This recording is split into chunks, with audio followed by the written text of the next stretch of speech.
It's late. The house is quiet, perhaps even too quiet. The gentle hush that once brought comfort now feels different, heavier, pressing in. You settle into your favorite chair, the one that knows your shape, and find your mind won't settle.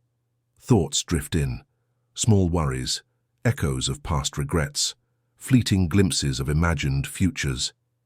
Before you know it, anxiety has pulled up a chair right beside you, an uninvited guest. But what if this feeling, this anxiety, isn't a flaw or a failing?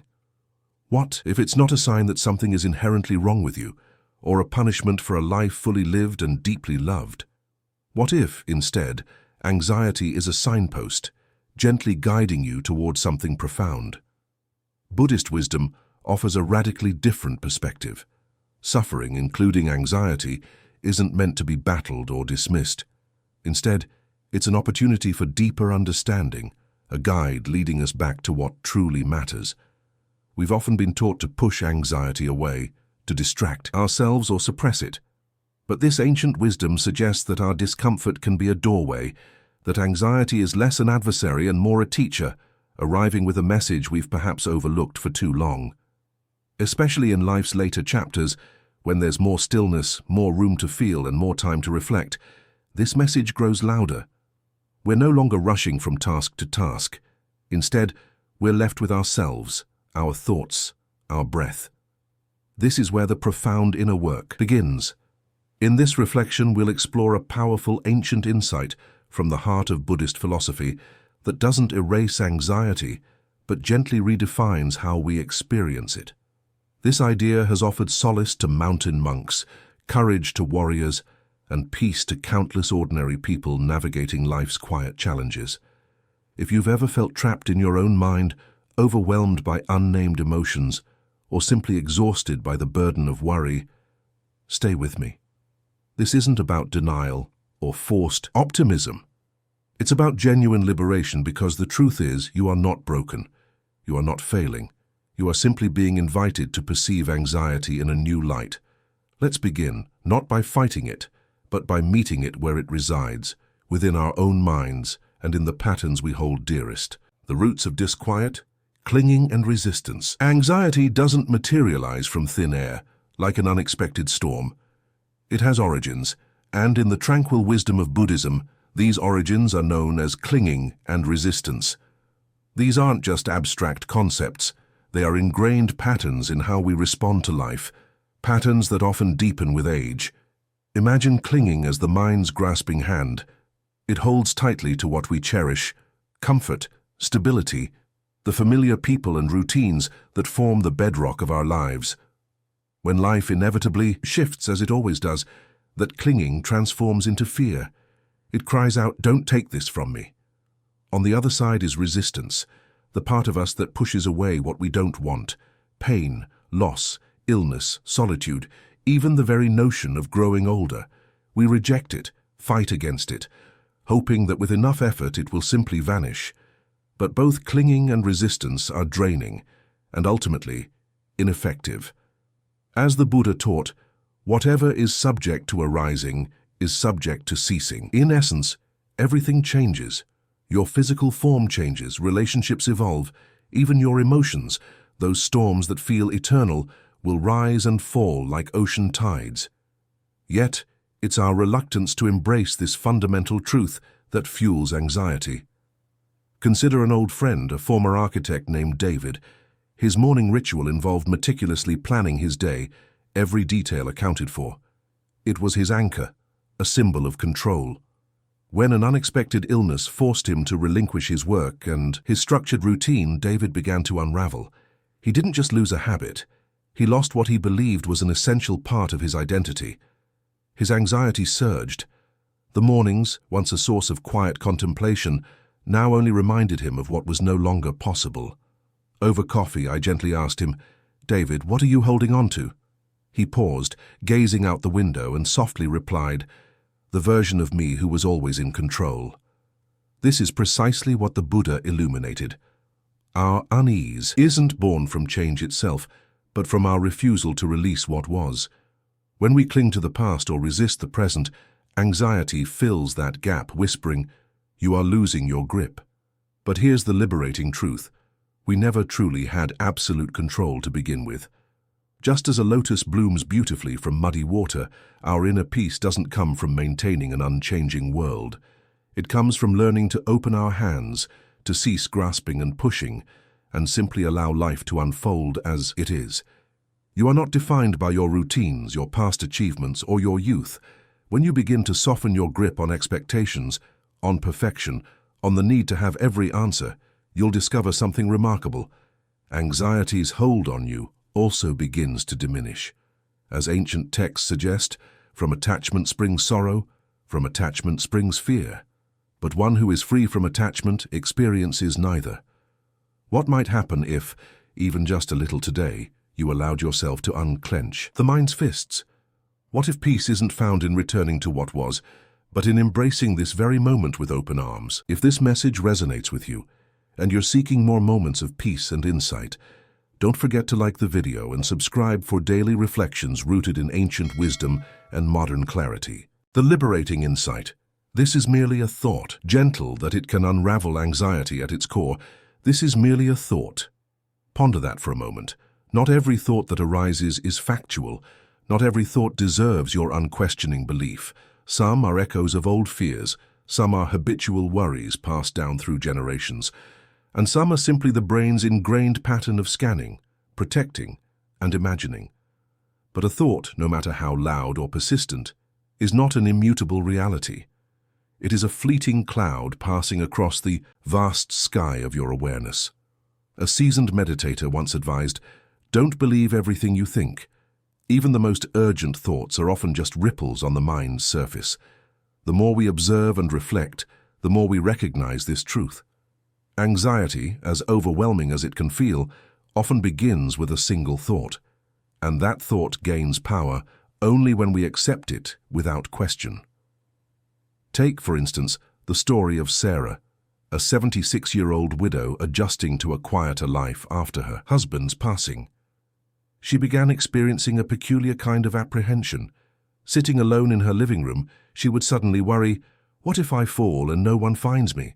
What if I leave the stove on? What if I start losing my memory?" These weren't irrational fears, they were possibilities, but they weren't happening in the present. They were thoughts, and they arrived with a pounding heart, a tight chest, and a racing mind. Sarah began attending mindfulness sessions.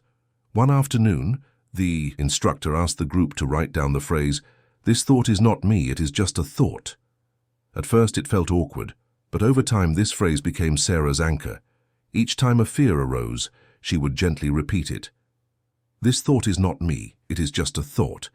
Like a stubborn knot slowly coming undone, the grip of those fears began to loosen. In Buddhist philosophy, this is known as non-identification, the wisdom of understanding that your thoughts are not your essence. They are movements within the mind, like wind rustling through leaves. Some are helpful, some are not, but none define who you fundamentally are. The practice, then, is not to suppress anxious thoughts or to feel ashamed for having them. The practice is to observe them clearly, to acknowledge them. "Ah, I see you, thought. You're trying to protect me, to warn me, but you are not reality, and you are not in control." It's a subtle but profound shift, from being consumed by the thought to standing beside it, observing. As the revered teacher Ajahn Chah wisely stated, "If you let go a little, you will have a little peace.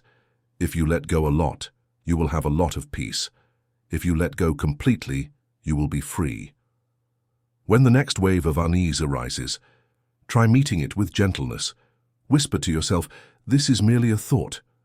No struggle, no panic, just a quiet recognition of truth in the midst of the storm. Grounding in the now, the practice of awareness. It often starts subtly. A faint unease while savoring your morning coffee, a sudden constriction in your chest while performing a routine task, or a vague sense that something is off, even when nothing specific has occurred. For many older adults, particularly those who live alone or find themselves in quieter routines, this gentle undercurrent of anxiety can seep in like a persistent draft. It's not loud, but it lingers, pulling the mind away from the warmth of the present moment into the cold corridors of what-ifs and what once was. But mindfulness, as illuminated in Buddhist tradition, offers a pathway back into our bodies, back into our breath, back into the only place where true serenity ever resides, right here, right now. Mindfulness isn't about emptying the mind or forcing stillness. It's about becoming intimately acquainted with what is, noticing with gentle attention the sensations in your body, the natural rhythm of your breath, the rise and fall of your thoughts. It's about learning to be where your feet are, rather than being lost in yesterday's memories or tomorrow's apprehensions. The Buddha's teaching resonates profoundly. Do not dwell in the past. Do not dream of the future. Concentrate the mind on the present moment. This speaks directly to the core of anxiety, which constantly reaches forward, trying to predict, protect, and prepare. Yet, the present moment asks nothing of us except our presence. Let me share the story of Arthur, a retired craftsman, quiet and gentle. After his wife passed, the stillness of his home began to feel less like a haven and more like an echo chamber. Minor worries spiraled into larger ones. What if I forget something important? What if I fall and no one finds me? What if I become a burden to my children? These thoughts took root in the quiet hours of his day. Arthur's doctor suggested a local mindfulness group. Though initially skeptical, Arthur decided to try it. During his first session, the instructor simply asked them to sit, close their eyes and follow their breath. Not to alter it, not to force it, just to observe it.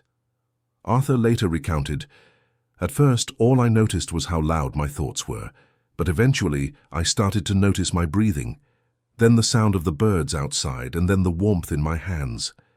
That was a turning point. Each breath became an anchor, each step a gentle meditation, each moment an invitation to return to the present."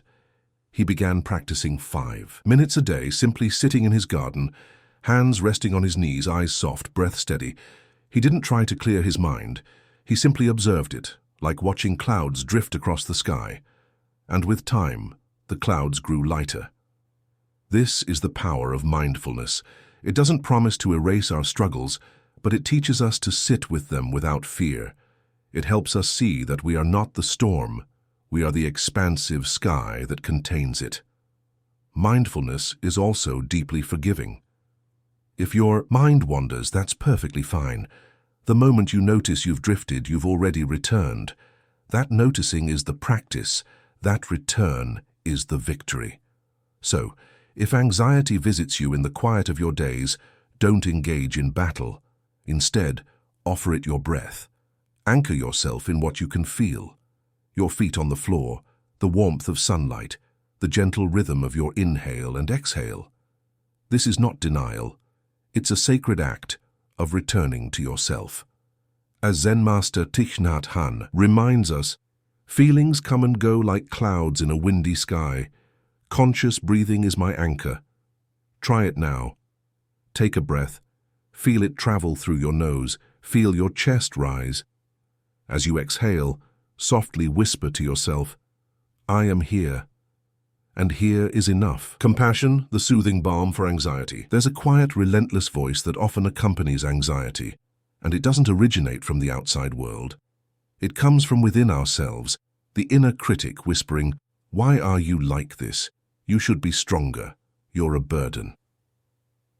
Over time, that voice erodes the spirit, not just with fear, but with shame. Yet, in the teachings of the Buddha, there's a gentle, radical antidote: compassion.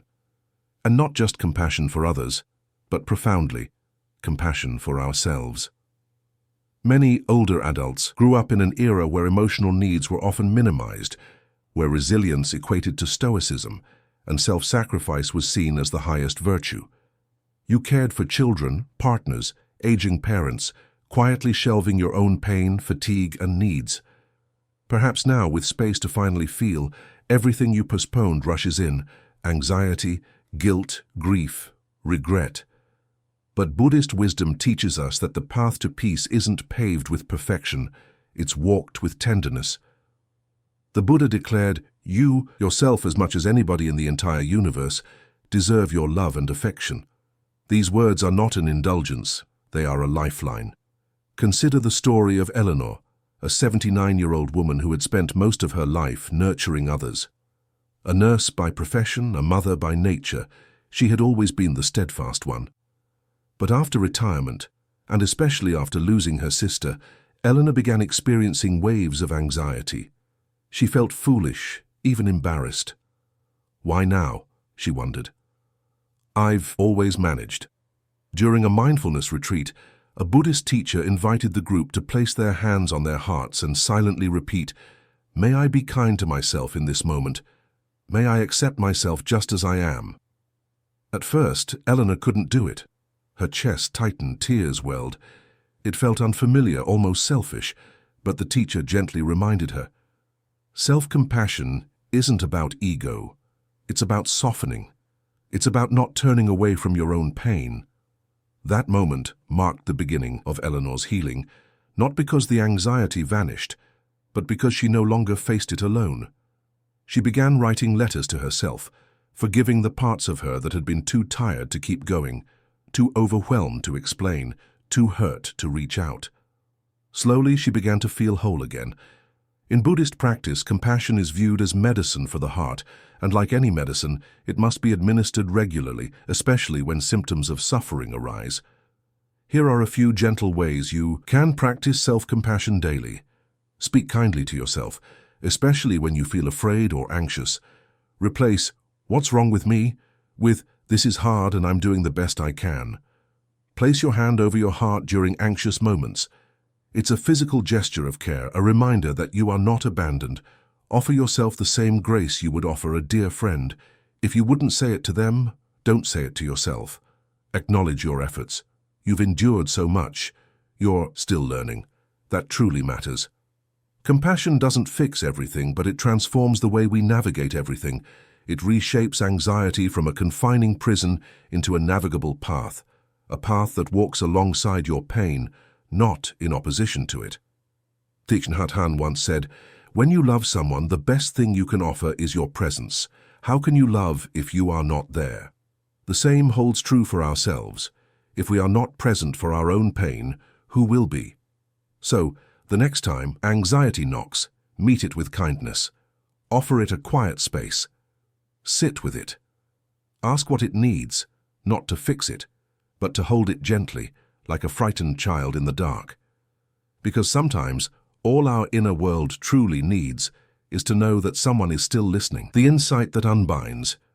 This is not mine, this is not me, this is not who I am. There are moments in life, quiet, piercing moments, when anxiety wraps itself so tightly around us that we begin to believe it defines us. The racing heartbeat, the swirling thoughts, the relentless agitation, they start to feel like who we are, rather than something we are experiencing. In those moments, it's easy to whisper, "I am anxious," instead of recognizing anxiety for what it truly is, a passing cloud, not the boundless sky itself. But over 2,500 years ago, the Buddha presented a profound teaching that can liberate us from this suffering, an insight so simple yet so potent, it can dissolve anxiety's grip like sunlight dissipating fog. This is not mine, this is not me, this is not who I am. This phrase is not about denial, it's about liberation. It doesn't push anxiety away with resistance. It gently releases the mistaken belief that you are your suffering. In the Buddhist text, the Anattalakkhana Sutta, the Buddha teaches about non-self, anatta, the idea that we are not the thoughts, feelings, or sensations that flow through us. Just as the sky is not the storm, we are not our anxiety. When we cling to fear, believing it's part of our identity, it gains power. But when we say, "This is not me," we remember our true nature, vast, peaceful, unbounded. Let's apply this to a real-life situation. Meet Robert, an 82-year-old widower who had been contending with pervasive anxiety ever since his wife passed. He described it as a persistent, gnawing sensation in his chest, an unnamed dread. It would ebb and flow, but when it was present, it consumed everything, even his sense of self. "It feels like I'm disappearing into the fear," he once confided. One afternoon at a local mindfulness group, the instructor led a meditation rooted in the Buddha's teaching of non-identification. She guided them through waves of sensations and emotions, softly repeating the phrase, This is not mine. This is not me. This is not who I am. Robert sat quietly, hand over heart, repeating the words in his mind. As the tension in his chest began to ease, something shifted, not dramatically, but enough for him to breathe a little more deeply. In the weeks that followed, Robert began to incorporate this practice daily. When anxiety appeared, instead of fighting it or succumbing to it, he would acknowledge it gently. Ah, here it is again. Then he would breathe and remember, this too will pass. This is not who I am. Each time, the intensity of the storm diminished a little more. The beauty of this teaching is that it doesn't promise the eradication of anxiety. It offers freedom within it. The Buddha never claimed we wouldn't experience fear or sorrow, but he showed us how not to suffer unnecessarily from them. Let's break down the phrase, "This is not mine." This means we don't own the emotion. It's not our possession, not something we have to protect or defend. It's simply something arising, like a wave on the ocean. This is not me. This be present, but its power to define you begins to fade. You shift from being inside the storm to being the expansive sky that holds it. Thich Nhat Hanh's words echo here. Feelings come and go like clouds in a windy sky. Conscious breathing is my anchor. And so it is with this powerful insight. It becomes a lighthouse in the fog, a compass when you feel adrift in your mind. As we age, this becomes not just helpful, but essential. Aging brings new uncertainties, unexpected solitude, evolving physical realities, and the inevitable goodbyes. But none of these diminish our fundamental wholeness. The phrase, "This is not mine, this is not me, this is not who I am," isn't solely for moments of intense panic. It's a mantra for liberation, for reclaiming your inner space, for remembering your essence, peaceful, aware, eternal. Because in truth, you were never your anxiety. You are the calm that remains when the wave recedes. You are the sky that holds every passing cloud. You are still here. A guided practice, integrating this insight daily. It's one thing to hear a teaching that resonates, that feels true like a fresh breeze after a long, stale silence, but it's an entirely different matter to carry that teaching into daily life, where the sink fills with dishes, the phone rings unexpectedly, aches remind you of time's quiet passage, and the heart, oh, the heart still trembles sometimes. This is where the real work begins, and it is also where the most profound peace can be found. The Buddha was never interested in abstract concepts for their own sake. His wisdom was always meant to be lived, in the marketplace, in the home, on the winding path. And so the phrase, "This is not mine, this is not me, this is not who I am," isn't just something to recall during meditation or while reading spiritual texts. It's a truth to bring with you into the beautiful mess of everyday existence. Let's begin simply with a practice that is both gentle and powerful, something you can do even now as you read. Find a moment to pause, sit comfortably, or if standing, allow your feet to rest fully on the floor. Let your body be just as it is, without forcing anything. Inhale slowly, then exhale just as slowly. Allow your breath to be like a soft, reassuring hand on your back, grounding you. Now, gently bring to mind something that has been causing you anxiety. It could be a small, persistent worry, like background static, or something larger, a difficult decision, an old regret, a conversation that still replays in your mind. Don't judge it. Simply hold it in your awareness, like placing a smooth stone in the palm of your hand. As you sit with this feeling, begin to softly say, either aloud or in your heart, "This is not mine." Pause. Let that resonate. "This is not me." Pause again. Feel the subtle distance opening between you and the emotion. "This is not who I am." Breathe with this understanding. With each repetition, feel the grip loosen, perhaps just slightly at first, perhaps more significantly. You are not denying the feeling. You are witnessing it without claiming it, without becoming it. Now imagine your breath as a gentle current of air moving through an open house. It moves through the room of your worry, gently airing it out, not pushing anything away, just creating space. The walls of the house are still standing. That house is you, steady, grounded, whole. The anxious thought is merely a guest. It might stay for a while, but it doesn't live there, and it doesn't hold the keys. This is the profound power of this practice. Now let's consider how to apply this throughout your day, because truthfully, you don't need to be on a meditation cushion or in a retreat center to find inner peace. You need it at 3 a.m. when you wake with a heaviness in your chest. You need it when your adult child hasn't called in weeks, and you start to wonder if you've done something wrong. You need it when the ache in your joints reminds you that time is passing and that not everything is within your control.